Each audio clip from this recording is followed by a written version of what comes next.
aren't they? Yeah, well, we don't want to talk about them because they could affect our recording here. Hello, entrepreneurs. This is Joe DiChara coming to you live from downtown Bethpage, Long Island, New York. Sometimes I forget where I am. I hope that's not a problem. Anyway, we are here for another amazing interview with Bret Swarts. How are you, Bret? Joe, I am better than I deserve. Thank you so much for having me. Looking forward to adding some value to you and your listeners. Now, why would you say you're better than you deserve? You deserve it. Believe me. I appreciate you having me on your podcast, and you really got me interested because you do something that not many people do, and I love anyone that can show us how to make profits and not pay taxes on it. It's the you American know, dream, right? How to make profits and how to, reduce your taxes or defer your taxes or potentially even well, eliminate your taxes. let me point something out here because I hear, I follow, well, I don't follow the news. I hear about the news from other people that want to complain about it, but a lot of people complain about wealthy people not paying taxes. And I'm like, well, they just have good advisors. And some of the things that they do, you don't have to be wealthy for, and I think this is one of them. And I have a client that fits the profile, and you want to fill us in a little on exactly what you do because it's really specialized, and I think you Ab- can help a lot of people with this. Yeah, absolutely. So most high net worth individuals, they struggle with capital gains tax when they go to potentially sell their highly appreciated assets, being cryptocurrency, a primary home, investment real estate, a business. And so we specialize in something called a deferred sales trust, what gives them the opportunity to defer capital gains tax, defer some income tax, maybe eliminate some estate tax, and so that they can create and preserve more wealth. And we also help business professionals understand this tool so they can help their clients do the same. And yeah, so every day we consult and coach and help people with the deferred sales trust. Okay, so now you just open up because I did have this question. When I was writing this, the blurb to introduce you today, I said, yeah, is because I just assumed they said, can you do this with other assets? I mean, what? Why does it have to be real estate? And I think you just answered my question. Yeah, and the common misconception is that real estate is the only one it could be done for because most people know what's called the 1031 exchange, right? And so it's often used for investment real estate professionals and owners who are buying and selling real estate. It's very common. And so, whereas the deferred sales trust is not a part of IRC 1031, it's a part of IRC tax code 453, which is known as an installment sale. And there's much more flexibility in rules that it allows multiple assets, really of any kind: artwork, collectibles, public stock, private stock. It works for LLCs, S corps, C corps, dental practices, car dealerships, you name it. We've done it. Cryptocurrency, Bitcoin, Ethereum. Wow. It works for all of them. And the key is though, you got to have a big enough gain, about $1 million net proceeds, and at least $1 million gain in order to offset. Have enough pain and also to be able to for the fees. If it's smaller than that, then it's too small of a deal to make sense. We found if you have two or more, $500,000 each, then it works. So we've got to make sure we hit some parameters for sure. Okay, I get you. So this isn't for low or moderate net profits. It's got to be a million plus. $1 million gain, $1 million net proceeds, then we believe it's an absolute home run for all Okay. parties involved. So now you're basing that on the fees, what it costs to actually do the transaction. That's a part of the ROI. The other part of the return on investment is you have to look at what is the tax. And you being in New York and me being in California, right, we're in some of the hardest hit tax states in the nation. It's somewhere between 30 and 50% depending on the state, federal, Obamacare, as well as depreciation recapture. Now, Biden is proposing to increase federal from 20 to maybe 25, 26, maybe 28. We're not quite sure where that's going to land. And that would add additional, 5 or 8% to that. So when you're looking at that, people feel absolutely paralyzed. They're like, why would I ever sell? Like, this makes zero sense. I'm not going to pay that. I'm just going to hold and die and get to the stepped up basis. But it doesn't necessarily solve what they're trying to do with their wealth and their time and their energy and their stress today. And so that's where we always start there. So if it's big enough pain, let's call it $250,000 to $500,000 of liability on $1 million sale, then that's a part of your ROI. And what the government says, as long as you do this deferred sales trust in this way, they'll never put a rubber stamp on it, but we follow the guidelines, then they'll charge you 0% on that, let's just call it $400,000. As long as it's deferred in this deferred sales trust, kind of like an IRA or 401k. And that's where it can work for you versus going out the window and gone forever to the government that'll spend it, about that fast, right? So that's the idea. Defer and use it to pay for itself as well as get you a return. But if the tax was too small, then it doesn't offset the fees or get you that return. So it's a kind of a delicate balance there, if that makes sense. Okay, so no, I get it. I did a workshop yesterday, and also what comes into play is the time value of money. People don't take that into account. You're like, okay, if I pay, I actually have a client that we've run the numbers I told you about, like every 2 years, and she comes at for 10 years. It's like every 2 years, it's like, oh, I want to sell, and then it's always the same number. I'm like, well, you're gonna have to pay about 300 to 400 grand in taxes. And she's like, oh my God, I'd rather not have.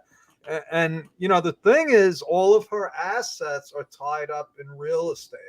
So she's a multimillionaire with no cash. So, but she does, and I understand that. But I'm like, listen, you made a lot of money. It's not bad to pay taxes, but if we could pay less. So I mentioned the installment sale. Okay. Now there's problems with an installment sale, right? Absolutely. So a traditional installment sale, one of the challenges is that you're basically betting on this one particular buyer, and your collateral are secured against the asset that perhaps you wanted to sell. And that particular buyer, by the way, may or may not take care of your property. You may or may not have to foreclose on them, but also they're typically short in nature, so typically 3 to 5 year terms, of which you've forfeited your 1031 exchange opportunity, and they're going to pay you. They're going to pay you anyways, and you're going to pay the tax. This is why most people go for the 1031 for investment real estate. Whereas with the deferred sales trust, we get a little bit of we get best of the both worlds. Your collateral is no longer tied to the old asset. Therefore, you ask the buyer to cash you out completely, but the difference is the cash is going to be sent to the trust, and you're going to lend the trust the funds that were due to you, and now it's a blue ocean. You can put it into stocks, bonds, mutual funds. You can put it into hard money lending. You can develop commercial real estate of your own. You could go buy real estate of your own, and you can diversify, which we believe is one of the foundational tenets to creating and preserving more wealth, is having the ability to be diversified and to sell high and buy low. When you combine those things, this is where the deferred sales trust becomes the Netflix way of doing things versus the old Blockbuster way, which is the traditional installment sale or the traditional 1031. Okay, so let's not assume that everybody knows what a 1031 is and an installment sale, okay? Or a deferred anything. Explain a 1031 exchange and how that works, because I've seen people get slammed on these if it's not done right. Mm-hmm. So the first thing to understand is that the government is no stranger to tax deferral. In fact, you may know about an IRA or a 401k, which is another way to defer gains on investments and a way to defer income tax on your income. And they do this as a way to incentivize money to not go under your mattress and to go into the economy and spur economic growth, which spurs job creation, which spurs more income tax. Okay, so there are definitely a winner in here. The government is winning. And so a 1031 exchange is kind of like an IRA. It's kind of like a 401k. But again, it only applies to investment real estate. They say, hey, look, Joe, you own this 50 units in Manhattan. How about you sell that and roll that into 150 units and go do what you did before, which is improve the property, improve the area, which helps improve the area, which creates more opportunities for people to open restaurants and commerce and more jobs. And you're really good at that, Joe. So if you do that, we'll help you to defer your tax. Versus the opposite would be, if you couldn't do a 1031, you're like, well, I'm not going to sell my property. I'm not going to go use my talents and my expertise to go improve another neighborhood in Long Island or in Brooklyn or different areas.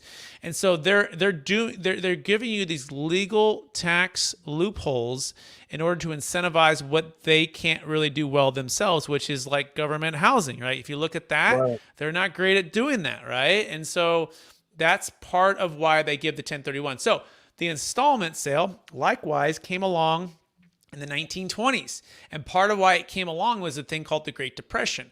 And part of what happened with the Great Depression is what? Liquidity seized up, banks seized up, and they had to say, how do we incentivize commerce to happen? Well, we got to give people tax incentives to become the bank. And so in a traditional installment sale, you are becoming the bank. Instead of a bank lending the funds, you are lending the funds, right?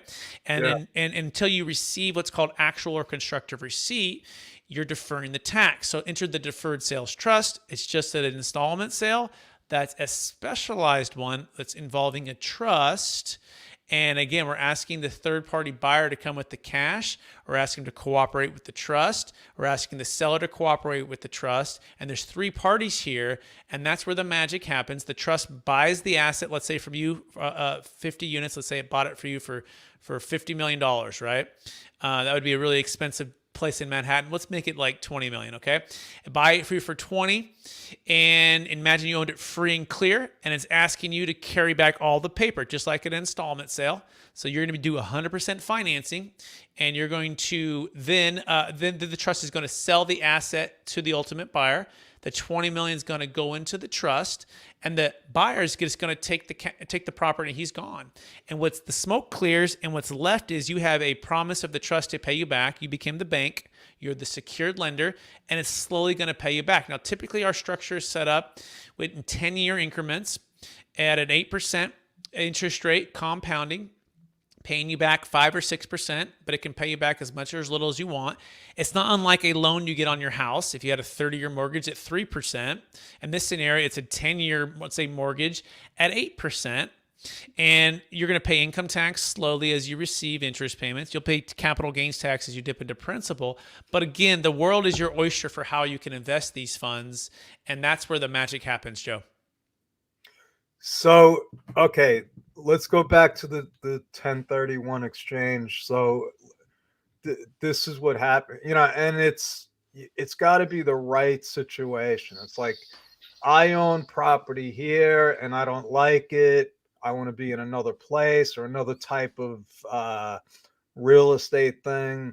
And then we're going to exchange it, not as long as there's no cash involved. I mean, it gets really complicated, and also you have time limits. And I've seen people where, it wasn't done correctly or not in time, and they lose the whole tax benefit. So that's not good. Yeah. And, if you think about it, like, how many people, usually people just want to cash out, right? They're like, I don't want another. So it's tricky, and you don't have that many opportunities and options, right? Let me tell you about the three perfect storms, and then we'll touch on some of the restrictions on the 1031, right? So there's really three perfect storms to focus on right now for any high net worth individual or real estate owner who's listening to this. And the first one is the demographic perfect storm, okay? And this is known as the baby boomers. It's known, according to the American Bankers Association, there's about $17 to $20 trillion that will pass from one generation to the next in the next 20 years. And this is known as the largest wealth transfer in the history of the planet. In fact, that same study found there's about 10,000 baby boomers turning 65 years old every single day, and there's 77 million in the U.S. alone.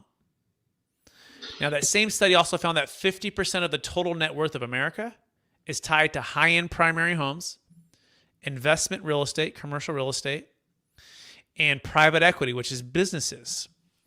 Now, all of those assets can take up a lot of time, energy, and stress, especially if the kids have moved out, especially if you want to relocate, especially if you have a business that you're ready to retire from, have less stress, more time and energy spent with the family, to travel, to enjoy your wealth, right? At a certain point, the burden and the stress of owning these illiquid assets that take a lot of time and energy to run, and the tax, you feel like you're trapped between the two.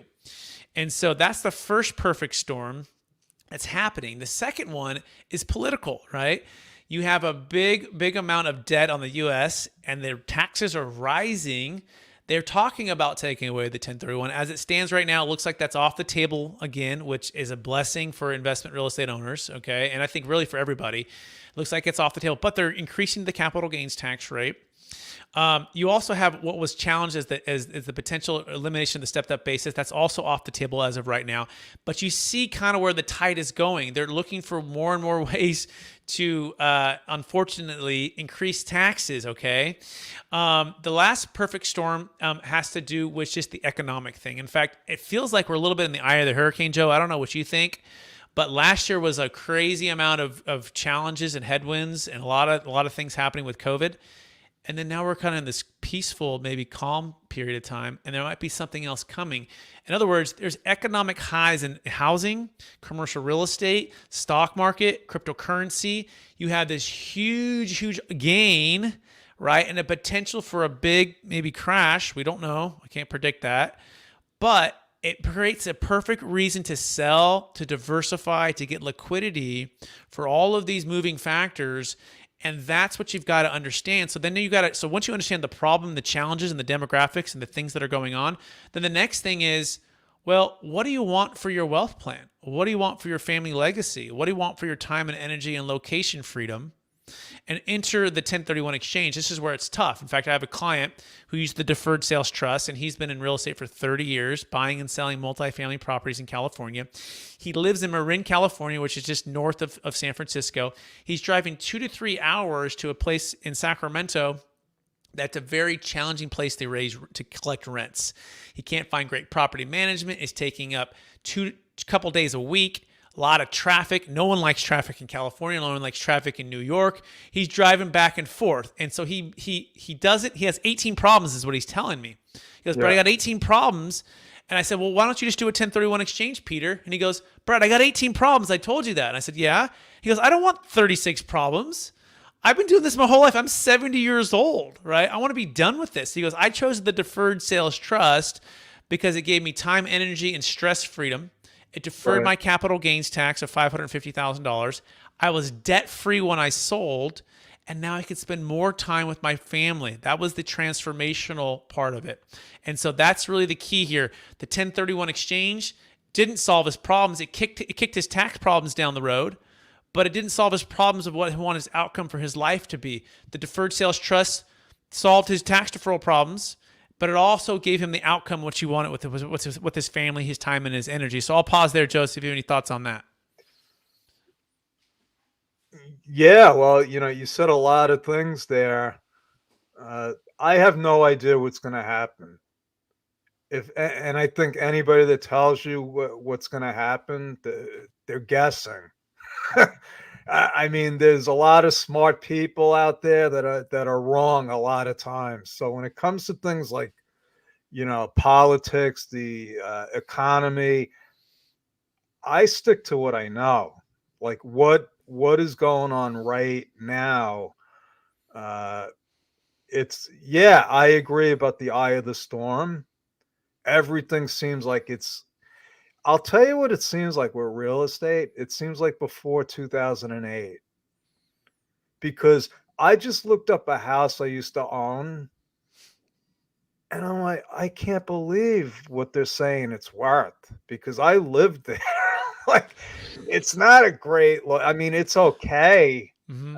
It's not the greatest school district. I'm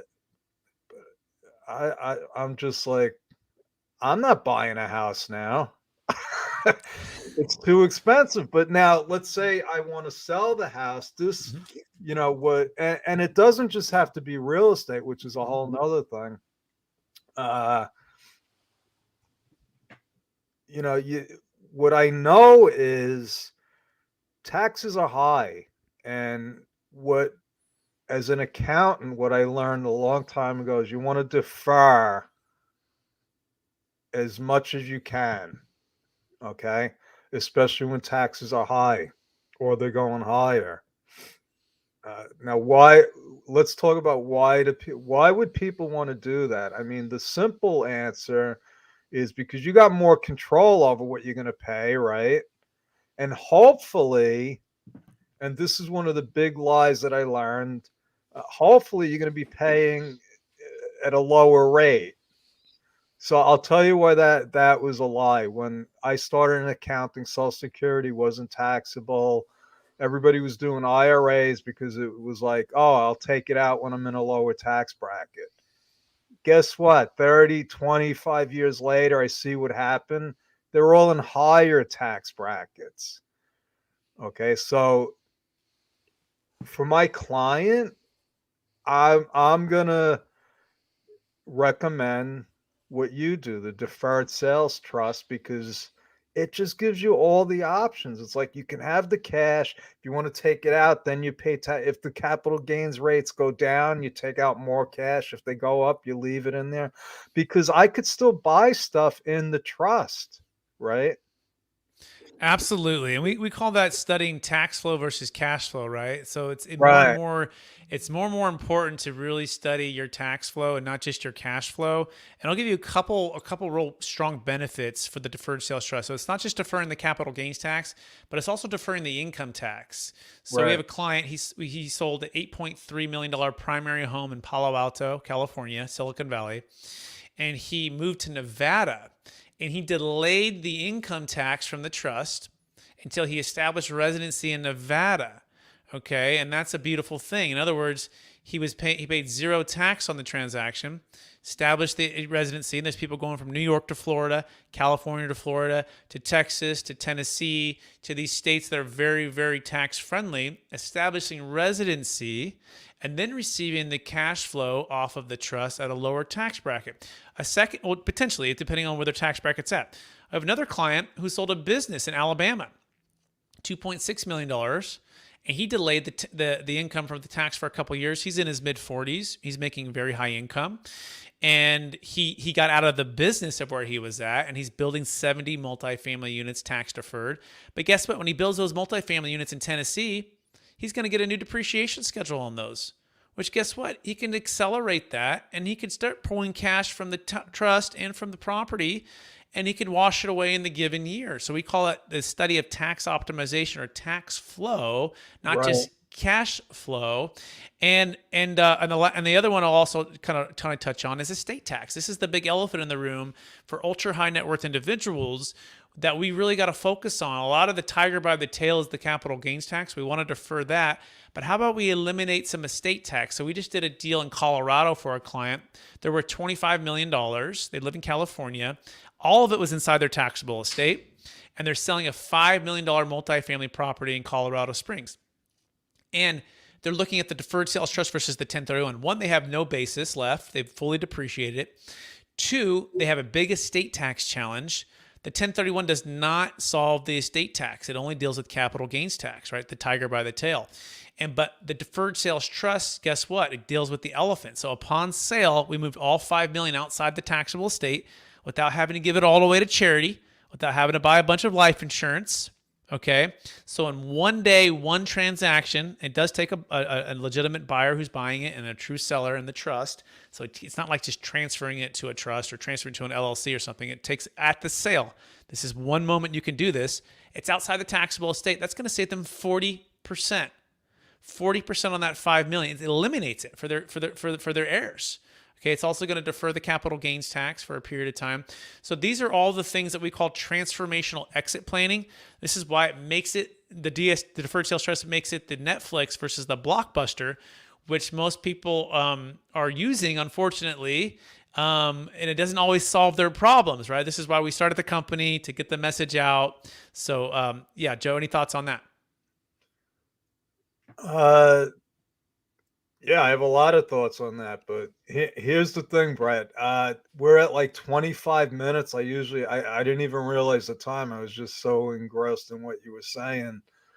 Uh, there's a lot of issues, especially, one thing you were saying about the state thing, and I don't know if people understand exactly what you were saying, but if you live in New York and you start taking the money out, you're paying taxes at New York's rate, or if you live in California at California's rate. Now, you move to Texas or Florida where it's zero income taxes. Uh, I could tell you what happened in New York with retirement people, and this goes back. Uh, New York State didn't like people retiring and moving away and not paying taxes. So they have like it's almost like a clawback where if you retire and you move to Florida, you still got to pay the state taxes. I don't know if they're going to do that with this, but in the interim, I guess it's you could save a lot of money.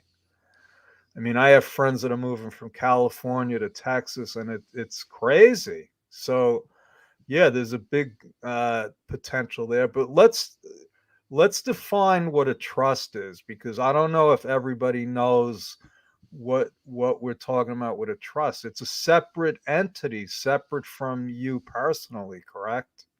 Absolutely. It's a single entity. Business trust is a better, there's a lot of trust, by the way. But the particular deferred sales trust is a single entity business trust, in which it only does business with, say, Joe and his family, or Joe and his spouse. And if there's a brother, your brother and his spouse. And we set these up in a way that that it's never commingled with other trust or other accounts, right? And think of it kind of like a corporation, okay? Right, It's kind of like the way we've done it. Okay, there's like living trust, which you're probably most familiar with, or your listeners are, where you set those up to pass your assets to your heirs outside of probate court, right? You add your house to that, you add your commercial real estate, your business, and if you pass away and your spouse passes away, kind of thing, then it can pass. That's a different type of trust, okay? right. This is a business trust, which operates more like a corporation, and that it files its own separate tax return. Okay, part of Capital Okay. Gains Tax Solutions, that's our role as a third-party unrelated trustee. This is what it takes, a third-party unrelated trustee, to keep the integrity of this. Remember what you're doing. You're loaning the funds to the trust in exchange for a promise of the Yeah. trust to pay you back. Now, you become the secured lender, so you have all the rights and protections there. This has been going on for 25 years, thousands of closes, billions under management, so it's been tested and tried.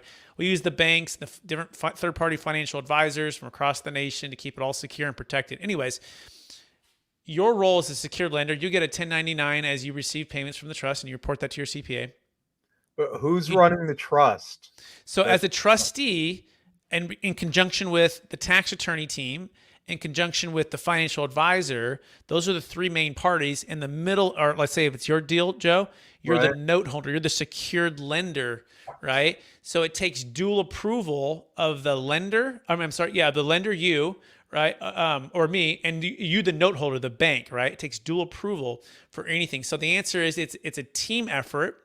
And that's what keeps that's part of why I'm third party unrelated. Like, I'm not related to Joe. I wasn't a best man at his wedding. I wasn't a okay, college good. roommate. So this is how we keep the integrity of this. There's got to be business purpose. There's a number of things that have gone through the IRS audits. All have been no change audits. But it's not unlike an IRA company or a 401k company or a 1031 qualified intermediary. We're the third party company. It's a third party trust, and we're kind of like a custodian. We're Right. officially the trustee. But as long as we follow the rules and the guidelines, then it stays in the tax deferral state, and everybody wins, if that makes sense, including the government, which again, they're getting paid. We just did the Bitcoin case for $5 million. Now, this particular Google executive, she bought it over the last 7 or 8 years. It's worth 50 million. She's never sold anything. Why does she never sell? She never sold the Bitcoin because she didn't have a great place to go with it, and she had so much tax. Until she met us, she sold, and she has a great place to go with it. She's going to use it to partner on a business venture, all tax deferred. Okay. The government loves that. They're like, that's great. Instead of 50 million being out in outer space somewhere, not necessarily benefiting the US government or starting new business or more ventures, now that's been infused into the economy, creating some tax revenue, right? She's Right. also going to get interest payments off of this $5 million, which is going to create more tax revenue. She's in California, so everybody wins there, and that's the key here. It's just not anything that's doing something in a way to avoid taxes. It's just deferring it Right. and spurring economic growth. Okay. Awesome. Thank you so much, Bret. How do people get in touch with you? Yes, two ways. You can go to capitalgainstaxsolutions.com and you can search YouTube on that. You can also search iTunes. We have our podcast.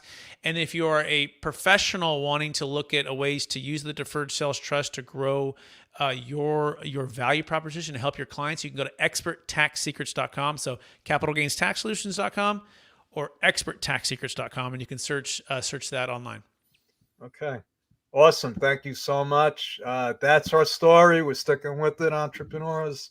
I highly recommend you connect with Bret, especially if you're a CPA or a financial person, because you can probably help a lot of people save a lot of money in taxes.